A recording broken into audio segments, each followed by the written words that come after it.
Welcome to episode 46 with Alla Krinsky, owner of PhysioCare Physical Therapy in Venice, Florida. Thank you for joining me today. Thank you for having me. Absolutely. So taking it way back, I know we spoke briefly before. You said you were from Ukraine originally? Yes, Okay. yes. Yeah, my parents, we came here when I was 4 years old. We immigrated from Ukraine. Nice. And you had mentioned that there was some pressure with, as anyone coming from another country, to really live up to certain expectations and start a new life. Yes, definitely. Pretty much my parents brought me here for a new life, a new beginning. They didn't really have a lot of opportunity there, and they didn't want that for me, so they decided that it would be a good idea to try to come to America, which is, everyone in Europe is like, thinking America is the top of, place for dreams, where dreams come true. So they kind of wanted me to have that opportunity to start fresh. So I came here when I was 4. We came here pretty much where this story that you hear of, like a suitcase and $100, and kind of Wow. we were placed in the middle of Philadelphia, and just kind of said, okay, go. Wow. Yep. That's amazing. Very inspirational story. Yeah. Coming from literally nothing, just building from scratch. Yep. And then how did you find your path with physical therapy? So I pretty much knew I've always wanted to do something in healthcare, and having that kind of pressure on me for my parents bringing me here and trying to make a new life for ourselves. I had a lot of pressure where I kind of needed to become somebody, right? So there was always that kind of dream of like, well, you're gonna go into healthcare, you're gonna be a doctor or a lawyer, somebody that's a high person in this world. But I wanted to do something I loved, so I couldn't just settle for, I'm just gonna go for something that my parents want me to do. So I definitely, I found the world of physical therapy through somebody that I knew, and I decided to take a look at what it was. So I went to different aspects of different fields of physical therapy. I went through hospitals and inpatient places. I went through rehab centers, home care.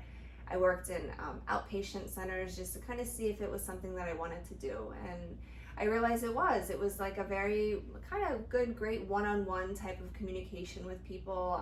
It was fun to play that detective to kind of figure out how to make them feel better.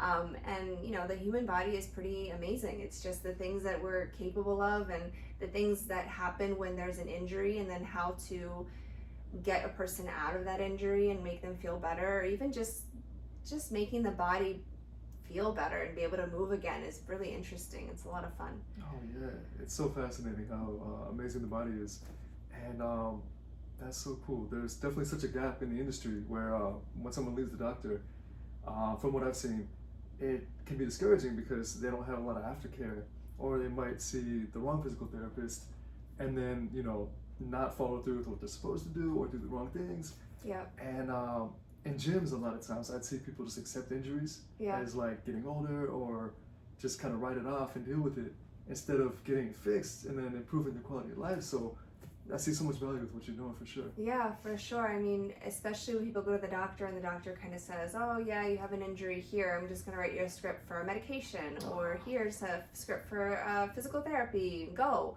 And then that person doesn't really know what to do next. They kind of just rely on, okay, well, I'm just going to go to the physical therapist, and then they expect they're going to be better in the first 1 or 2 visits, and they don't expect that it's a journey. It's not just a visit or 2. It's going to take some time and patience for the body to be able to bounce back from an injury, and not many people understand that. And then it's nice to have that one-on-one, but it's also nice to see the patient more often than just the one time that the doctor sees them. That makes sense. And honestly, with even people that go to the gym and have an injury, I mean, it's not about their age. Age is just a number, and it's not about if you have an injury, then that's the end of your life and career and you can't do anything further. 9 out of 10 times, if you have an injury, it might be a muscle imbalance, and it just is a matter of trying to correct that imbalance using the proper isolated exercises to get those muscles to kick back in and be able to work again fluidly and better. And that requires a lot of one-on-one, and that requires a lot of detailed, isolated work. Not many doctors don't even know this, so it's always fun to actually even talk to the doctors.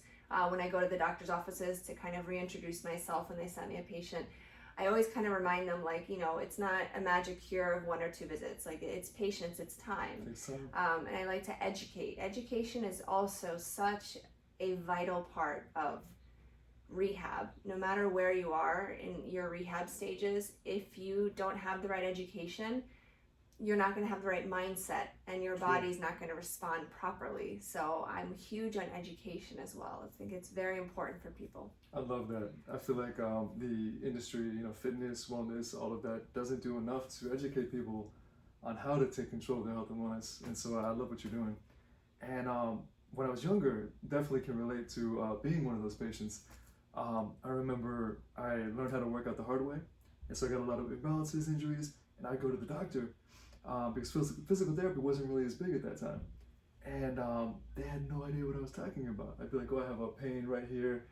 And he'd be like, oh, that's just your muscle. Like, they didn't really know what it was almost, like comical in a sense.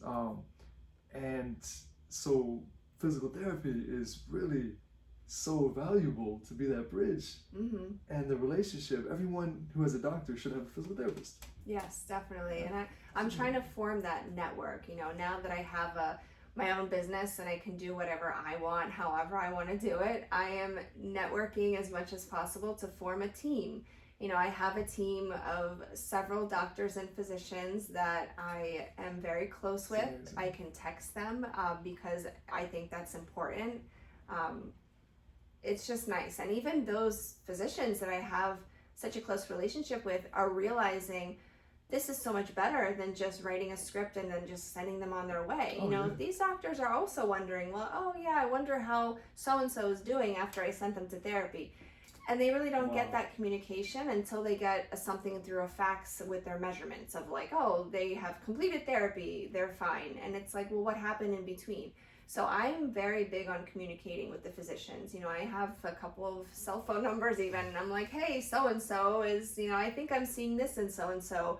They're going to call, make an appointment, FYI, like refer back to this text, and this is what I think. That's amazing. And they then take a look and reassess them, and then they take a look at what I wrote, take a look at their own kind of assessment from their medical standpoint.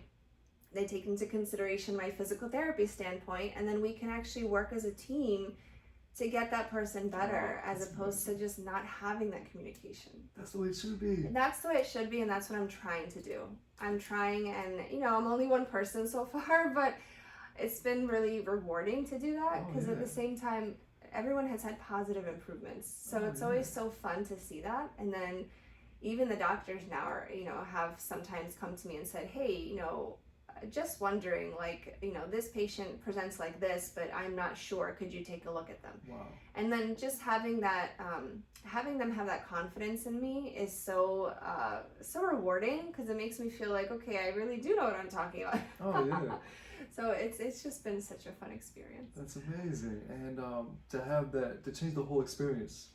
It's not just them going to the doctor, them doing, visiting you. Oh yeah. It's like the whole client experience. Yeah, and the patient gets surprised. Like they come in here and they expect, I guess, they have an expectation of it's going to be just, physical therapy. There's going to be like 3 other people at the same time. We're just going to make me sit on a bike and do 10 minutes. But then they come in here and they're like, whoa, this is different. Like, you're actually touching me and like correcting me, and you're staying with me this whole time. There's no other people here. And I'm like, yeah, this is one-on-one.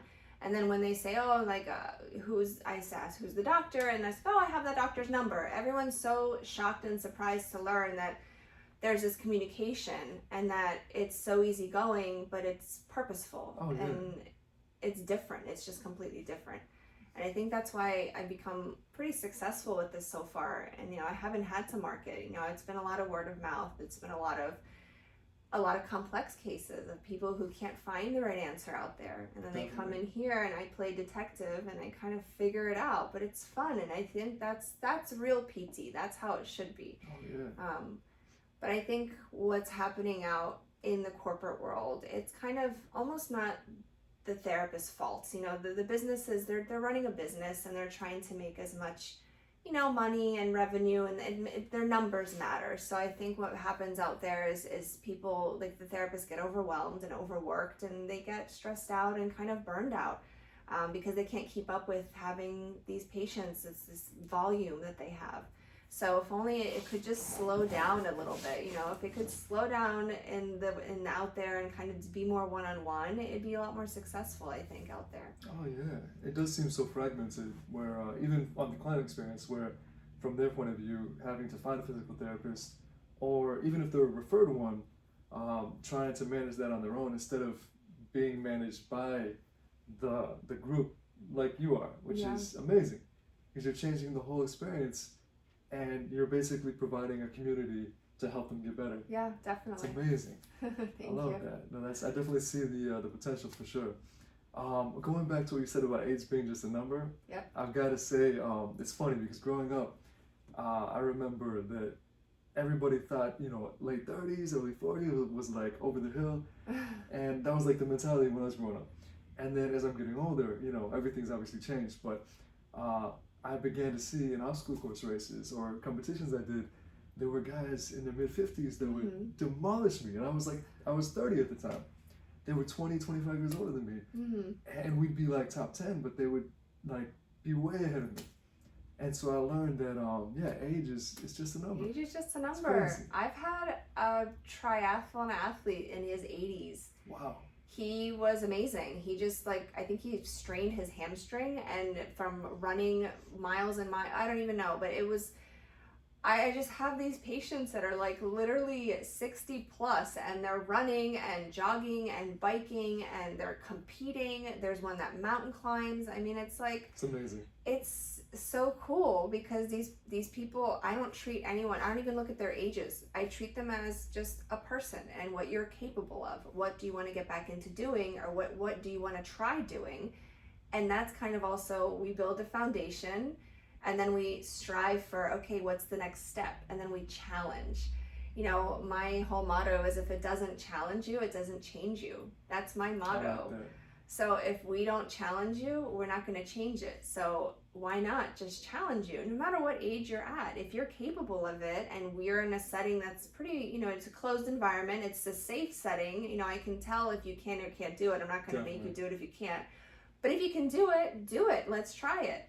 And it's been rewarding seeing people get back to their fun kind of zone. Like they're able to move again, and they're like, oh wow, I was able to actually walk around the block. I was able to actually ride my bike to the beach. I was actually able to walk on the beach because it's the sand and the disbalance. So it's been pretty cool seeing that. So age is really just a number. That's amazing. And that's huge. You're changing people's lives because in their older years, instead of accepting, I used to love doing this, I can't do that anymore, and accepting that, you're making them realize there's no reason why they can't keep doing it. Oh yeah. Anytime somebody says, oh yeah, I'm too old for that, I'm like, okay, challenge accepted. That's amazing. And we kind of try it.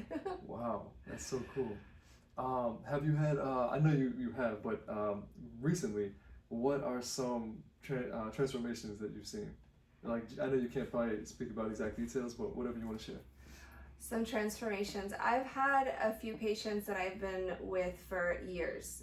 There's at least two that I've been seeing. One has an autoimmune disease. She has multiple sclerosis. Huge transformation from when we first started to now. I mean, this patient was walking with a cane, falling every day, drop foot, swing with her leg.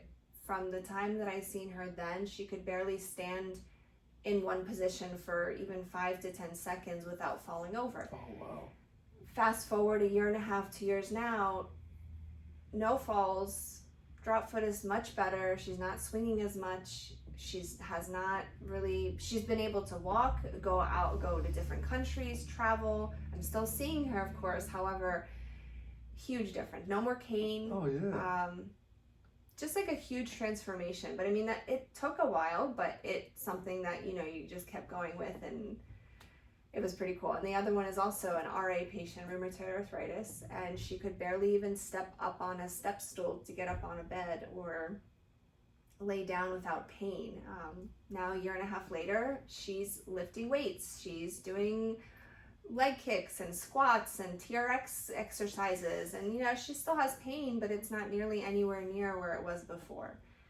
It's pretty cool, and a lot of balanced patients probably have the most positive influence about positive kind of effects, because they walk in here with not being able to really go off a cane or go off a walker, and then them leaving here without any assistive device is always such a rewarding experience. Oh yeah, no, for sure, changing people's lives, because so many people, especially here in Venice, a lot of older people, um, they don't realize they're capable of so much more, and that injury is, preventing them from living that lifestyle. Definitely.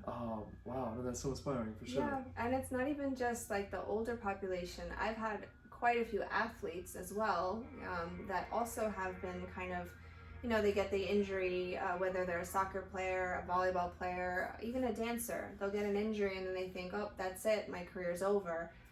But a lot of the times they need that education and that isolation of which muscle groups are injured, and then getting them to come back safely. Oh yeah. So that's always rewarding too, to explain to them and kind of reiterate to them that it's not over. You just need a little bit of time for recovery and the right type of exercises to get you back. That's awesome.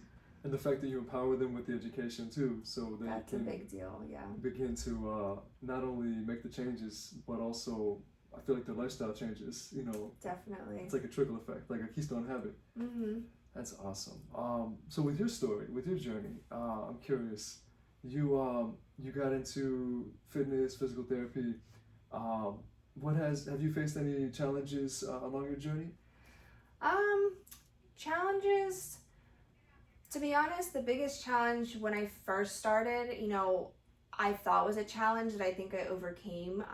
I was just one person starting this journey in a sea of corporate, and nobody knew me, but I had this kind of mindset of, well, it's gonna take time, and I'm gonna see what happens, and if I do it organically and just kind of go with the flow and do what I love, it should just work. So that was a challenge, but I overcame it because I think it's showing and doing what I love. I am able to just continue to do it. I'm not marketing myself. I'm not really doing anything. It's just I'm just organically kind of doing this because I love it. But otherwise, no, there hasn't really been a lot of challenge. That's a good answer, honestly, because your passion, shows so much. And I can imagine when the people come here, they just feel that you truly just want to help them and foster that relationship and see their quality of lives improve, and they feel it, I'm sure. Yeah. And so it shows that when you do things right, how everything just unfolds. Yeah, from the time I started, I did this September of 2024. Till now, I've just been very go with the flow, organic. I haven't forced anything. I think that when you truly love what you do and you just want to do it the way you want to, but also not put so much pressure on yourself with it, it's just going to go. It's just going to flow if it's meant to be. Of course, I had to, be a little bit more like, oh, let me call this person, or there was some work involved in it, but nothing that was anything that I could say was super stressful. The biggest challenge I had probably after all that is the getting enough time to do everything. As being a person that was the therapist, plus, there was the billing aspect of it, the insurance companies who were terrible. Full company in one. All of it on just one person. So I did realize, okay, I need some help. So, I hired a billing company. So now I can just focus on therapy and they focus on helping me with the billing aspects. So I don't have to worry. Things like that, I kind of figured out, okay, let's kind of help yourself out without having too much pressure and stress. The systemized focus on the client. Yes, I want to focus on the client. I don't want to deal with anything else. So that's nice that there's, services out there that are able to help with that. Oh yeah. Yeah. In 2 years, you've grown so much. Wow. I haven't even, and there's so much more to come. I'm already ready to expand a little more. I got a machine called the Newbie. It's a nervous system reset. Oh wow. It's really crazy what this machine does. It's backed up by research. It's FDA approved for a lot of different things, and that's going to open a lot of doors. The Newbie. What does that It's do? called the Newbie. So it's a direct current electrical stimulation. So several things that it does. the number one thing that it does is, again, nervous system reset. Meaning, if you have an area of your body that's kind of not working right, like an area that's in pain. For instance, I had a person that had really, really bad shoulder and neck pain. This is something that's similar to an electrical stimulation. We put it on her and she did a couple exercises. 2 sessions later, she had pain for 2 years. In 2 sessions with proper exercise, no pain. Wow, Gone. that's amazing. And that happened to several people so far that I've used it on. Wow. And then the other part of it is it's for also neuro advanced patients such as MS. Okay. So they did a study with this machine where they took this machine, and I think for like 5 days straight, they had people that were in wheelchairs. They used this machine on several different parts of their bodies, like their hip flexors, their quads, their drop foot. They had these people up and walking within 5 days after using this machine. That's huge. In a cane or walkers. Whoa. I mean, it's a life-changing machine for sure. Wow. And the other part of the machine, it's a vagus nerve reset. So if somebody has issues with their vagus nerve, such as sleep disorders or mood disorders, depressive disorders, any kind of just neurological issues with the vagus nerve, it actually resets your vagus nerve. It's like a polarity from top to bottom that goes That's through your insane. body. And it's research. It's backed up by research. Yeah. And then the other part of the machine, this machine is we call it the magic machine. Sounds like it. It's actually a machine that's used with all the top baseball players, all the top baseball national baseball teams, and there's also national football teams that have this machine. It helps with muscle hypertrophy. Oh. For instance, if it's somebody that doesn't have enough time to work out or wants to get the benefit of working out but twice fold, It stimulates your muscles to pretty much work 100% of their muscle fibers. So for instance, it's as if you're using, like they did a study where one side of your body they use bicep curls with weights. The other side of the body they just use the pads from the newbie for biceps. Oh no. They did like a 2-week study of them like bicep curling or just using nothing and just the machine. The machine side had just as much, if not more, muscle mass that formed compared to just using That's insane. the weight. And then there's a setting on there that you can work out for 20 minutes, and it's as if you worked out for an hour. Whoa, that is a magic machine. So this is actually a machine that I also want to use toward athletes. Wow. To gain kind of steam with that.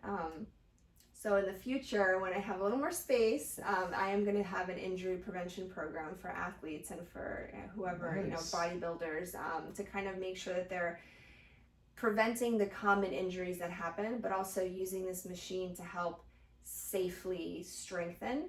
But this machine is also for really everybody. I've been using it with everybody, so that's pretty cool. It's a magic machine. It really is a magic Literally, machine. Yeah. that's wow, fascinating. Yep. Huh. Within your practice, I'm curious. Everything you see, what are some of the most common imbalances or injuries that you often deal with? Oh, the most common imbalance is definitely in the glute muscles. The glutes and the core are the two most commonly weakened muscle groups that cause low back pain, poor posture, all kinds of crazy things. Poor balance in the older population. Your hip abductors are huge, and they're really important for walking, for balance, and for just being upright and be able to walk properly.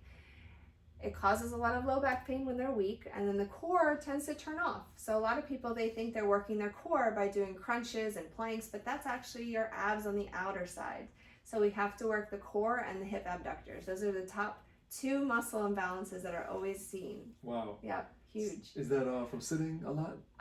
It just happens. It's kind of just our bodies are very good at subconsciously compensating for certain things. So, we might not realize it, but just picking something up that's heavy and doing it just one wrong motion will kind of set off a chain reaction. So if you end up tweaking your back, any injury is going to cause your muscles to turn off from working to their full potential, which causes a domino effect everywhere else. Interesting. So that's why it's important to really be careful and be cautious with your body mechanics. Wow, the body is so intelligent. It's crazy, yeah, it's crazy what it does. When you said hip abductors, would you say like out of all of them, glute medius, is that? Glute medius, that's the one. Yep, that's the culprit muscle, I call it. I've strained it so many times That's thinking it the was low one. back. It No, feels like it's low back always once, glute right? med. It's always glute. When in doubt, glute med and core are the two muscles that are always going to be out of whack. So crazy.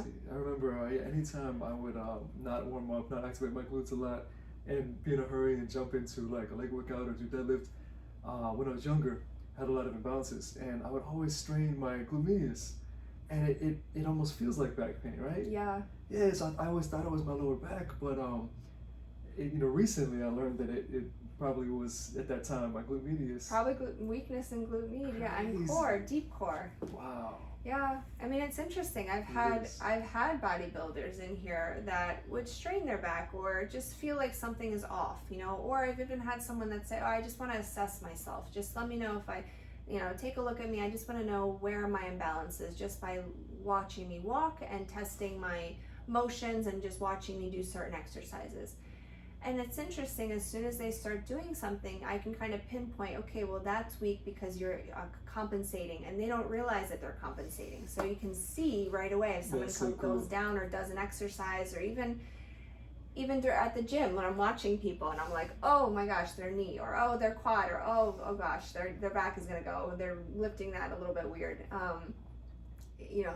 It's 9 out of 10 times if I have them do a glute med exercise, they are sweating, they are unable to isolate that glute med or isolate that core by just a simple pelvic tilt. Wow. Because these muscles, the bigger muscle groups take over, but the little nitty gritty ones underneath, whether it's shoulders or hips or knees, ankle, like those little nitty gritty muscles are just not working to their full potential. Eventually it's going to cause wear and tear, and eventually it's going to cause injury. So hence, I want to do that injury prevention program to kind of focus on the little nitty gritty things, the isolated things, to make things work a little bit better. No, that's so valuable. Everybody, honestly, like every single person should come see a physical therapist to get an assessment, because wouldn't you say, 9 out of 10 people or everybody probably has some sort of imbalance? Everybody does. Everybody has an imbalance. It's just a matter of how you correct this imbalance, or then you have to create a routine for these imbalances, because once they happen, they're prone to continue to happening unless you kind of keep getting that muscle to activate and keep it on, and that's also discipline and patience, and a lot of people don't have that, so That makes sense. Yeah. That's interesting. I've got to say, I can imagine how challenging it is for you when you go to the gym to work out, and you're trying to work out, but you see everybody. I'm constantly watching everyone either walk, or it's just like a second nature at this point. It's fun. It's a lot of fun. Oh, like I can imagine. You probably notice so many things. Yes, and then I tend to not say anything, but unless somebody absolutely needs it. But there's so many times when I'm like, oh my gosh, I wish I had my card on me. And it's not even about my business, and more about like, I need to help this person. Like, I just want to help them. I just want to fix them. I just want to just let them know so that they don't create an issue later. Definitely. That's and that just shows, where your heart lies with just wanting to help people. Yeah. So then, if those are the weakest muscles, is there anything people can do, like a couple things or a few things people can do to possibly, aside from coming to see you or a physical therapist, exercises they can do, or anything they can do in their daily day-to-day? Yeah, I mean, one of the biggest exercises, one of the most important ones, is the posterior pelvic tilt. So laying on your back, having your knees bent, and trying to flatten your back against the table. Really? That one is the gold standard core exercise. So that actually initiates your core muscles, deep core, to turn on and work. So just doing that pelvic tilt against the table or against a flat surface gets them to kick in. That's core. And then the other one for hip abductors is literally just standing and kicking out to the side, but you lead with your heel. So a lot of people, when they kick out to the side, they lead with their toe. Hip flexors. You have to lead with your heel to turn on the hip abductor. And that's where people start to, and then and you have to watch that you don't move your hips and everything is nice and upright. So those are the top 2 exercises, if anything, you should be doing to at least get those 2 areas to kick in and work better. That's interesting. I definitely want to try the laying down and then just tucking to really pay attention. Definitely.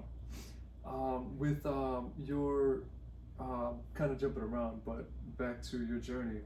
Um, you've built such a successful business in such a short period of time. What advice would you give yourself 10 years back if you could tell yourself something?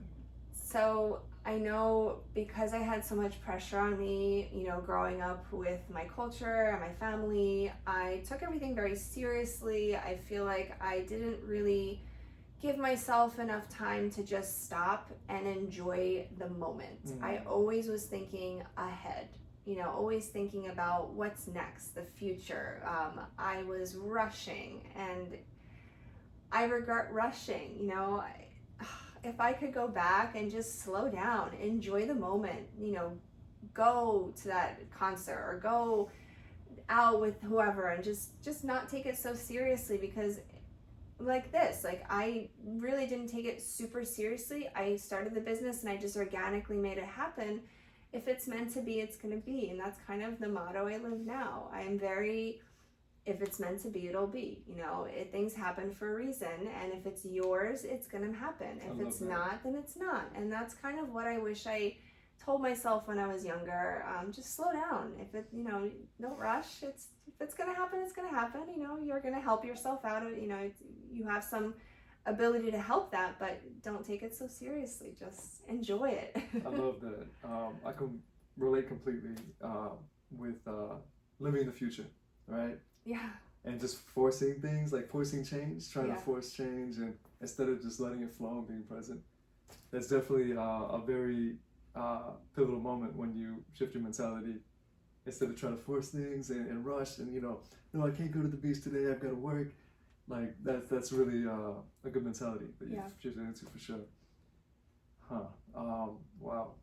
Yeah, I was thinking that for my whole 20s, I was like, my friends would be relaxing, taking it easy, and I would never chill. Yeah. Like, no chill. Just trying to make things happen, trying to force things. Yeah. It's just, or like dwell on something and like, oh, I wish this or I wish that. And it's like, well, now you're here. And like, now, what about back then? You could have totally done all that. And now you're, That's true. too late. That's true. With your own fitness journey, is there a specific routine that you do, or do you do like weight training, 3 days a week, some cardio? Honestly, I feel like I'm so busy here at work. I'm always showing people exercise, so I'm literally exercising all day long. That's true. That is true. All day long. And cardio, I have 2 kids, so it's like I'm running after with activities and this. So as far as like my own routine, I'm always on the move. I'm always in motion. So when I come home before bed, I put the kids to sleep. Before I go to sleep, I make sure that I'm just not in motion. I see. I have a moment of sitting and kind of meditating and just kind of letting my thoughts subside. Because when you're always in go, go, go mode, and then you finally get a moment to just relax, sometimes it's nice to just sit and get all that out of you and just have a moment. So it's not even that routine as much as it's peace, having that peace at the end. I see. And being able to ground myself, because I'm always in this like uppity kind of moment from the time I wake up to the time the kids go to sleep. The so balance.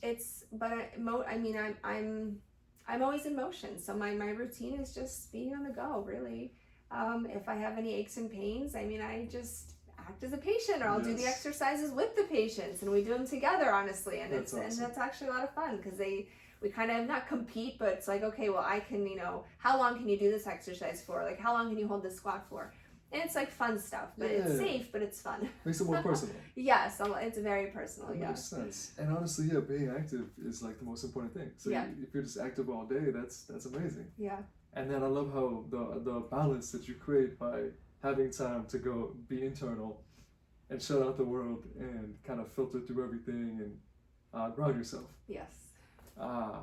With that being said, do you have any like morning routines that you do? I feel like you probably get up really early. I have to get up before everybody. My husband, he gets up earlier, he leaves, and then it's just me. So I usually get up at 6, and I just kind of, same thing, the days before the movement and the running begins, it's the same thing, kind of the wake up and the kind of getting awake and getting ready for the day, sitting for a second, and just kind of before that intense motion of run, the same thing. And you wake up kind of on a trying to ground yourself, and end the day trying to ground yourself before the chaos in the middle. So that's really the best routine in my opinion, because otherwise, if I don't do that, I can't settle, or I'm not sleeping well.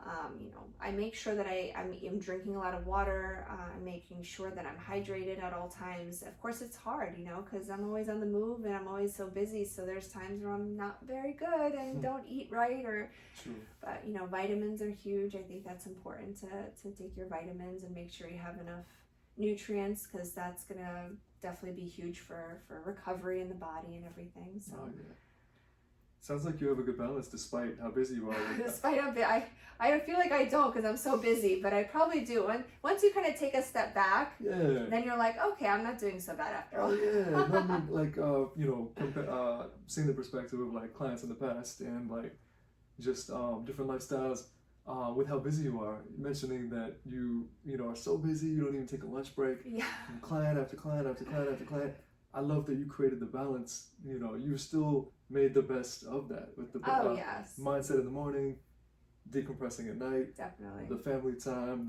You've created the perfect system within the chaos. Yeah, well, because what I've been through in the past before I worked for myself, I worked for corporate, and the corporate world doesn't allow you to have any free time. Even though they say, oh, we're all about balance, there's no balance. You get in there, you have 3 patients at once every hour, and Wow. you're just you have a half an hour lunch, but that half an hour lunch ends up being 15 minutes, and then half the time you're like struggling to Wow. heat up your food, quickly eat, and then the next patient's here.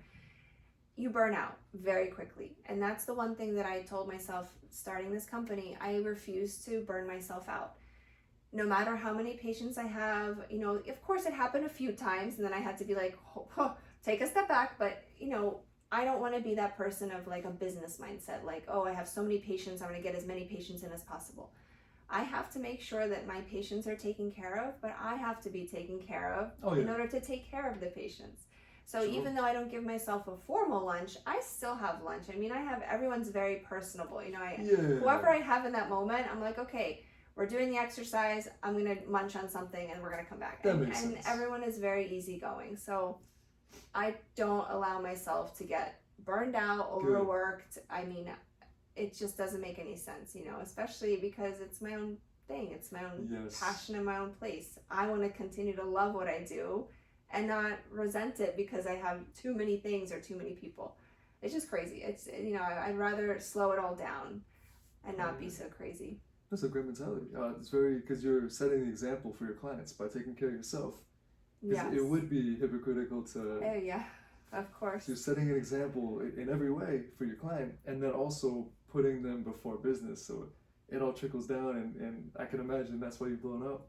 That really has been, because I'm not really a business savvy person, and that's why I've had, the hired help on the outside, like the billing company and everything. But I haven't focused on let me make flyers and market, and I haven't focused on that because I focus on the patient. And then I feel like when you focus on what you're supposed to focus on, that person is gonna have a positive experience, and then they're gonna go and tell others about it. And that is the organic marketing that of has been working out. Or tell the doctor, and then the doctor's like, oh, who is this again? And then that's how that happened with the whole, at least 2 or 3 of them, I'm the only person they send patients to. That means a lot. That's huge, yeah. Oh, yeah. And I feel like I'm staying very humble and grounded, and I'm just like, that's great, that's so fun, like I'm so happy, but I'm not letting it get to me and get to my head, because it's not about that.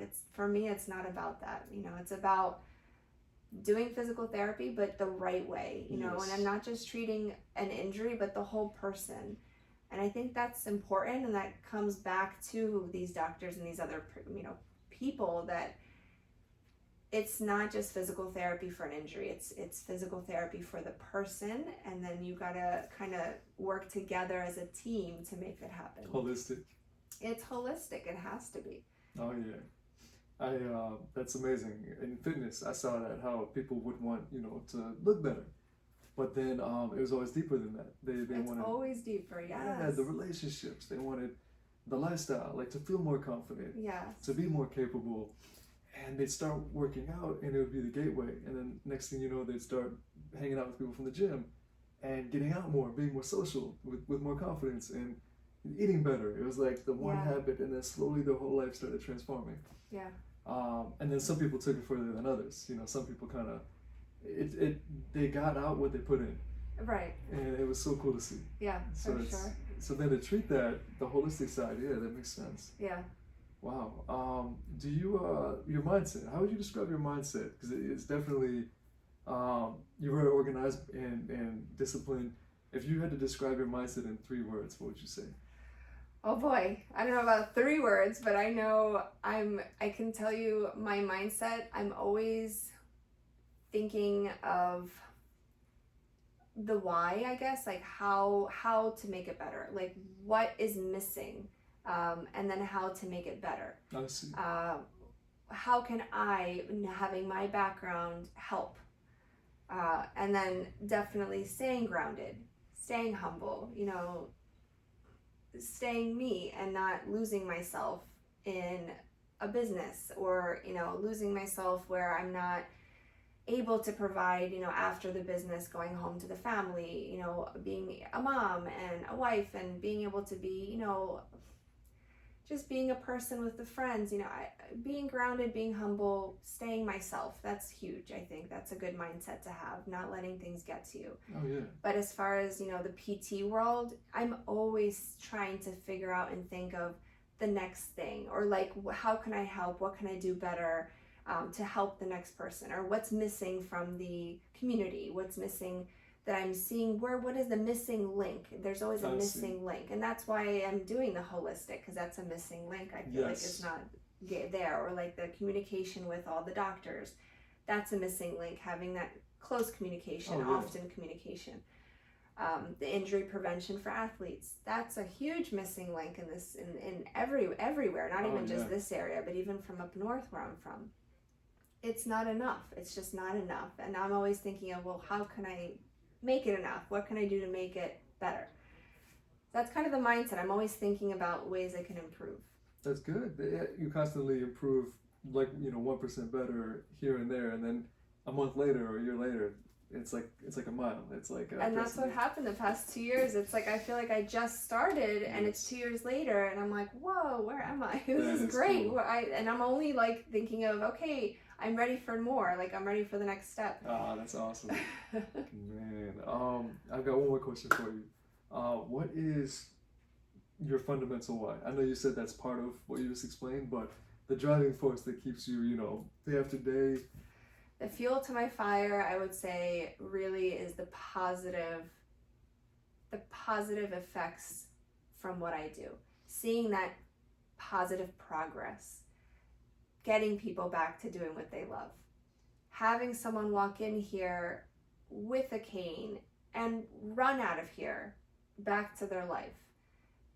Just that, I don't know, it's really just so rewarding to be able to give that back to some, give their life back. And that's amazing. Really just the fuel to my fire. Anytime, you know, every patient that comes in here, I'm always like, okay, how are you feeling? What were we able to do better? What was worse? What can we do to make it better? Like, what are we going to do today? Let's figure this out. And it's so rewarding to have someone be able to come in debilitated, couldn't find answers anywhere else, and then find that answer here. Oh, yeah. And be able to just progress and positively come out of the situation. That's and amazing. Live their life fully. That's really the fuel to my fire. That is awesome. It's so empowering to the client, to the person. Definitely. Wow. No, thank you so much. Where can people find you?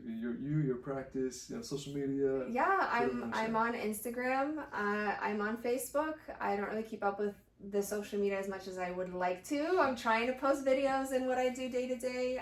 But just my card, my phone number is on my card. That's my cell. I'm located on Venice Island on Ponce de Leon Avenue.